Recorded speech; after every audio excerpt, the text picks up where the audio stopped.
Shazam Issue 8 heads back to the Wozenderlands, where Eugene, Pedro, and the others have settled down for the night, where the two boys tell the wizard about their journey so far. Eugene asks why they are there when Billy and the others need their help now, but the wizard says his powers are disrupted thanks to a disturbance in Billy's heart, and it threatens all the magic lands and their destiny, as each of the children is to be a protector of one of the magic lands to herald the return of the ancients. But with the seventh champion not found, they are all vulnerable. Eugene thinks that Alice or Dorothy is the seventh champion, as Pedro tests to see if his power works, learning from the wizard it's not a problem with the heart of Billy as to why their powers don't work, it's the change of heart that's the problem. Billy's father meanwhile talks with Rosa and Victor, asking if Billy is upset for him being there. The foster parents lie to him, saying that Billy is napping thanks to all of the smoke, prompting his father to leave. As he leaves, he says that he'll be leaving his number for Billy if he changes his mind. Rosa feels sorry for him, and Victor knows that they couldn't tell him the truth, but Rosa thinks that he's Billy's real father and he deserves to know. However, they will deal with that once Billy gets back and this is all straightened out. As Mr. Batson leaves, Savannah and Black Adam watch the house and the man. In the Darklands, Shazam searches for Freddy and Darla, hearing a voice that lures him to a creepy cemetery. The voice belongs to a ghostly skeleton version of Shazam, whom a scared Billy blasts, but the lightning just goes through him. Skeleton says there is nothing for Shazam to fear since he is the ghost of champions and he and his family police the Darklands. He tells Shazam that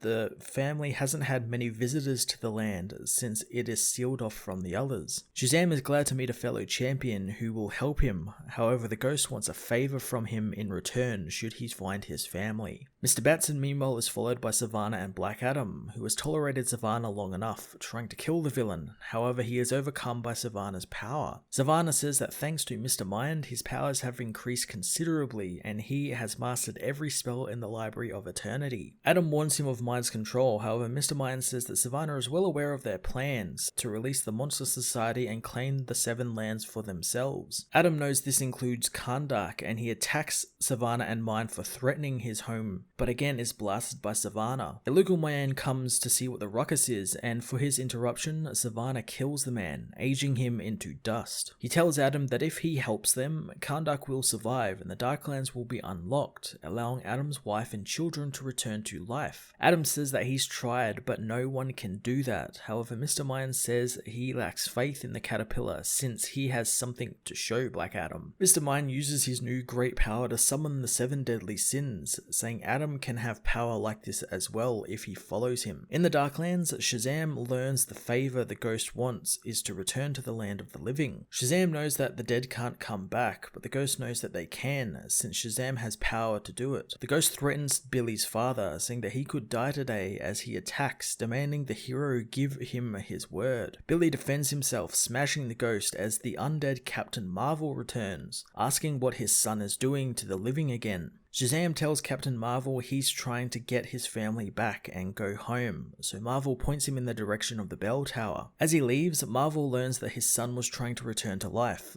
but he knows that that would cost Shazam a life the Ghost Champion is more than willing to take. As Shazam finds the bell tower, he is overcome by bats, causing him to crash into a church. Inside the church, he finds Freddy, Darla, and Mr. Tawny, who are all happy to see him. Freddy says that the wizard told them the bell tower would take them home. However, it needs to be struck by lightning, something they can't do without their powers. As they head for the tower, Rosa and Victor back on Earth find the house eerily quiet without the kids. While they talk about how they could give the kids a somewhat normal childhood, Shazam, Tawny, Freddy, and Darla burst back through the magic door. Billy says that they will explain later as he needs to quickly find his father. Mr. Batson meanwhile is confronted by the Black Adam and the 7 deadly sins, as Savannah wonders if Adam suspects their intent to betray him, but Mr. Mind reassures him that he will do anything they require of him if it means his loved ones will return. Before Adam can attack Mr. Batson, Shazam arrives, smashing Adam away. Mr. Batson recognizes the hero as Shazam says it's all going to be okay. Black Adam returns as the sins capture Mr. Batson, taking him high into the sky. Adam tells Shazam that he wants Billy's father to die before Billy himself dies. This causes Shazam to headbutt Adam away, racing towards his father, who is dropped by the sins. The demons ensnare Shazam as he pleads with them to let his father be saved. Billy remembers what the wizard said about family and how family is what can be, not what it should be, and that's Shazam's secret spell. Billy yells at his father to say the magic word, and Mr. Batson says it just before hitting the ground, transforming him into the 7th champion. Shazam issue 8 continued the wild adventure as the book gets even more crazier, with 3 of Shazam's biggest villains teaming up to take the hero down. I really enjoyed the brief Captain Marvel return there, and it's interesting that he's technically still around and still active, but now just policing the Darklands. It's a great way to still have the character be around and be there, and it's quite an interesting place to put the character. It's quite meta as well. Billy's father becoming the 7th champion was really awesome, albeit a little obvious, at least once I started reading this issue. I always knew he would become something of a Shazam or a Shazam adjacent character, and I'm intrigued to see what will happen with him now, whether he'll become a villain, whether he'll try and atone for his past crimes. Really excited to see what will come of the Magic Lands as well, now that they have the 7 champions to help protect them. I'm going to give this issue a 9 out of 10.